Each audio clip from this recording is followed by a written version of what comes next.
Hello students, in today's class we will be completing our syllabus, that is I'll be covering the portions on variation as well as on percentage. Now first let us see the topic variation. So variation, it is nothing but a relationship between two or more variables such that change in one variable will result in the change in the another variable. For example, price and demand. Here we have two variables, price and demand. When price increases, demand will fall, and when price decreases, demand will increase. So here change in one variable will affect the change in another variable. This is called variation. So now variation can be either direct variation or indirect variation. Direct variation means when both the variables move in the same direction, we say it as direct variation. For example, number of hours worked and earnings. If you work for more number of hours, your earnings will also be more. So both are directly related here. If you work for less number of hours, even your earnings will be less. So this is direct variation. On the other hand, indirect variation means when one variable changes, the other variable also changes in the opposite direction. If it moves in the same direction, it is direct variation, and if it moves in the opposite direction, it is called indirect variation or inverse variation. For example, price and demand. The explanation what I gave earlier, it is indirectly related.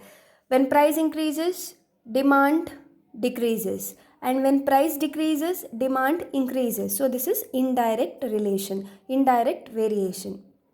The change in one variable will affect the change in the another variable, that is called as variation. If both the variables move in same direction, if it is increasing, earnings also, if hours worked is increasing, earnings also should increase, then it is direct variation. Of if hours worked is reducing, earnings also should reduce, then it is direct variation. Indirect variation, when one increases, the other one should decrease, or when one decreases, the other one should increase. That is called as indirect variation. Now symbolically we can write this direct variation and indirect variation as y varies to x. Two variables, y and x. Y varies, this symbol, alpha symbol here, is nothing but variation, varies we say, or y proportional to x. Y varies with x. Indirect variation, y varies 1 by x. So now whenever there is a direct variation, we can write it as y is equal to kx. K is nothing but constant. Suppose k, if constant value can be anything. If k is equal to 1 here, y will be is equal to x. If k is equal to 2, y will be 2x. So this is called as direct variation. Keep this formula in mind. Whenever there is direct variation, y is equal to kx, and whenever there is indirect variation, y is equal to k into 1 by x, which is as good as y is equal to k by x. Based on these two information, these two symbols, we have these two formulas, we have to work out the problems. So direct variation, y varies to x, directly varies to x. Indirect variation, y varies to 1 by x or 1 upon x. So in case of direct variation, formula will be y is equal to kx. In case of indirect variation, the formula will be y is equal to k into 1 by x, or y is equal to k by x, where k is equal to constant. Now let us look into the problems. A varies as B. They have not mentioned whether it is, they have not mentioned here inversely varies. They have only given A varies as B. That means it is direct variation. A varies as B. So I have written A varies with B, direct variation. And A is equal to 5 when B is equal to 8 and A is equal to 5 when B is equal to 8, find the value of A. Sorry, the question here, there is no comma. A varies as B and A is equal to 5 when B is equal to 8. Find the value of A when B is equal to 64. Now we know that A is directly varies with B. So A varies with B. Now we know the formula for direct variation. A is equal to KB because it is direct variation. A is equal to 5. K we don't know. B is 8. Find the constant value. The value of the constant number K is 5 by 8. Now using this K value, we have to find the value of A. Again substitute in the same formula. A is equal to KB. A we don't know. We have to find the value of A. K 5 by 8. Based on the given information, we are finding one of the information which is missing. 5 divided by 8. B is given 64. Cancel, you will get A is equal to 40. Therefore, when B is equal to 64, A is equal to 40.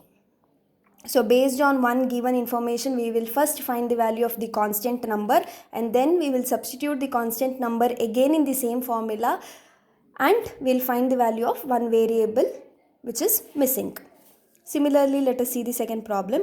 If A varies inversely, in this problem they have clearly told A varies inversely. So the formula will be A varies 1 by B. Why I have written A and B? Because here they have told A varies inversely as B. If they had given X varies inversely as Y, then it would have been X varies 1 by Y. So now here A varies inversely as B. So A varies inversely as B. Then our formula will be A is equal to K by B or A is equal to K into 1 by B. Now let us further move to the question. And A is equal to 13. A is equal to 13 when B is equal to 4. A is equal to 13 when B is equal to 4. So A is equal to 13, B is equal to 4. 1 by B. In the place of B I have to write 4. Find the value of A when B is equal to 2. Substitute, multiply, cross multiplication. 13 into 4 is 52. So 52 will be equal to K. Now substitute the constant again in the formula and find the value of A when B is equal to 2. Your answer will be 26. You only have to remember the formula. When it is direct variation, A is equal to KB or X is equal to, Y is equal to KX. And here y is equal to K divided by X or A is equal to K divided by B. This is how you have to solve the problem. Now let us move to the third one. Third problem has appeared in the year 2008 question paper. Very important problem. Such kind of questions you can expect for your examination. 5 persons can earn rupees 4,800 in 6 days working 8 hours per day. I repeat, 5 persons can earn rupees 4,800 in 6 days working 8 hours per day. How much will 8 person earn in 12 days working 6 hours per day? So now we know that person's earning is depending upon the number of hours worked. So it is directly related. It is direct variation.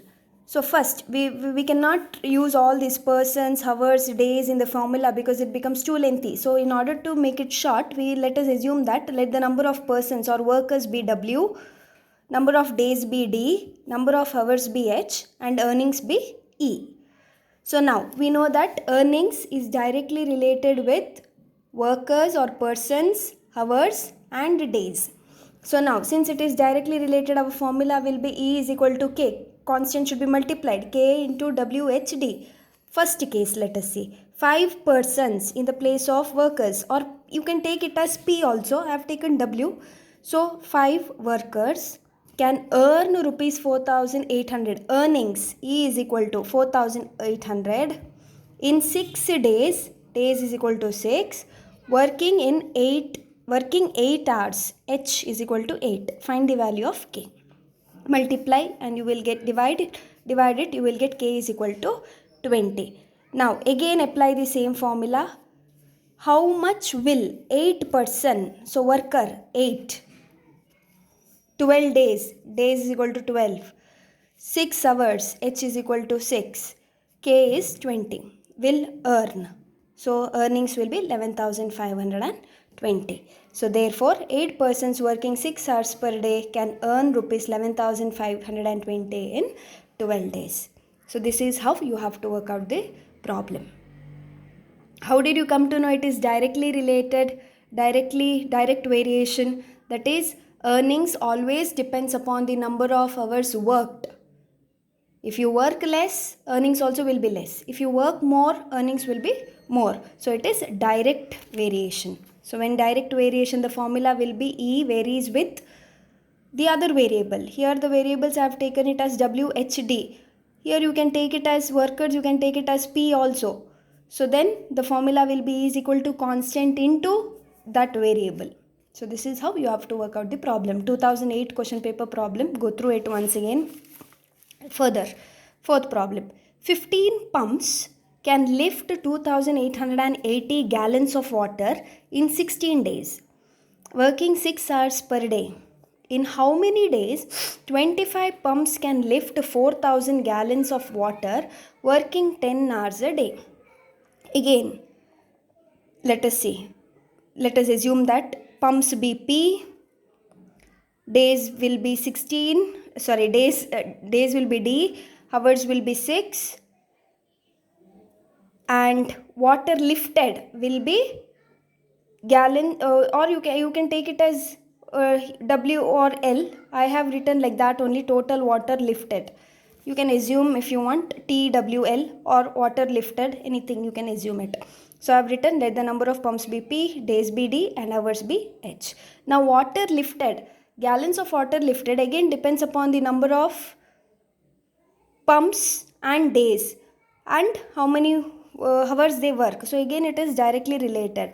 So the formula will be total water lifted is equal to K into PDH, whatever you have assumed it. So first case, total water lifted is 2880 gallons is equal to, substitute how many pumps? 15 pumps into 16 days into 6 hours. Substitute K is equal to 2. Now this value you have to again apply in the same formula for the second case. In how many days? The question is very clear here. In how many days? So D we have to find out. 25 pumps, P will be 25, can lift 4000 gallons of water, working 10 hours a day. H will be 10. So days will be 8 days when you substitute. So in 8 days, 25 pumps can lift 4000 gallons of water, working 10 hours a day. I hope this is clear. Now moving to the fifth one. The fifth problem, and that is the last problem under variation. Again, it is a question paper problem which has appeared in the year 2010. Let us see the problem. 20 men build a wall of 60 feet long, 5 feet thick, and 15 feet height in 20 days, working 9 hours each. So men information are given, 20 people. They build a wall of 60 feet long, 5 feet thick, and 15 feet height. That means area of all we have to first find out. In 20 days is given, working 9 hours each. First we have to find area of the wall. So area of the wall, here the information given is 60 feet long, 5 feet thick, and 15 feet height. So the total area of the wall formula will be length into thickness into height. So total area of the wall, length into thickness into height. First case, the wall is of the length 60 feet into thickness 5 feet and height 15 feet. So the total area of the wall will be 4500. This is for the first case, that is 20 men, 20 days, 9 hours. Second case, total area of the wall will be, let us see further, in how many days? Again we have to find days here. 40 men can build 150 feet long. So area calculation, length 150 into 6 feet thick into 6 into 20 feet height into height. So the area of the wall will be 18,000 square feet. 4,500 square feet and 18,000 square feet.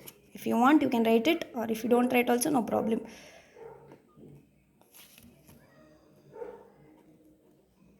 Okay. Now, let the area be A, hours be H, days be D, men be M. So we know that area is also directly related with the building. The area is directly related with the number of the persons, how many days they take and how many hours they work. So again it is direct variation. So A directly varies with men, days and hours. Constant formula, constant should be multiplied. Area, first case, 4,500 square feet K we have to find out how men, 20 days, 9 hours. So K will be 5 by 4 or 1.25. It depends. If you want, you can take it in decimals also. Then in the second case, again the same formula. Area will be 18,000, men will be 40, days we have to find out, hours will be 10. So days will be 36. That means in 36 days, 40 men can build a total square area of 18,000 square feet working 10 hours a day. So these are the 5 problems under variation. Go through all these problems, and in case if you have not understood any of the problem, please let me know. Now further, let us move into the last topic of this unit as well as this semester, that is percentage. A simple topic which you all can solve the problem without my help actually. Let us see how many will be able to do it by your own once after you receive your PDF form. Now, we all know that percentage means it is for every 100.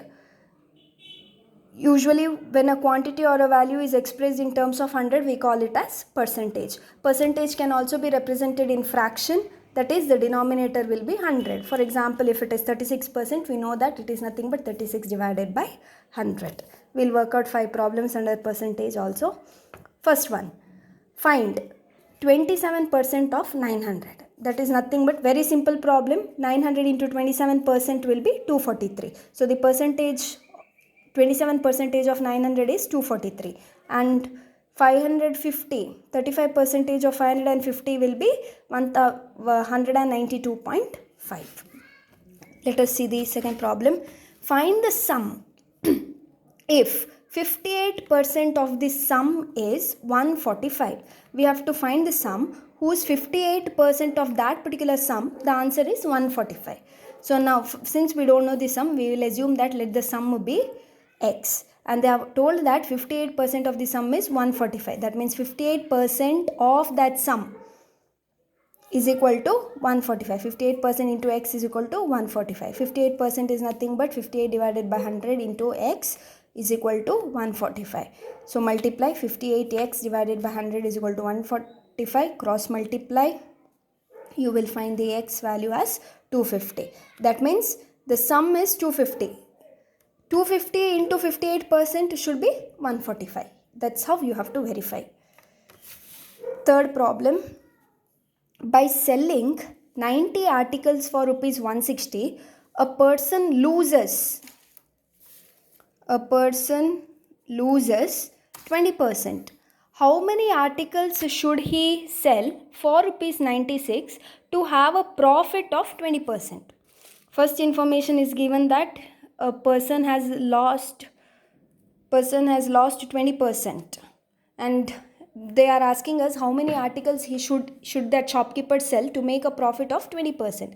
So now we actually know that cost plus profit is equal to sales. But since he has lost 20%, so we know since there is loss, the formula will be cost minus loss is equal to sales. Usually cost will be 100. If cost is 100, add some percentage of profit and remaining will be selling price. So since in this problem cost is 100 and he has lost for 20%, your sales will be 80.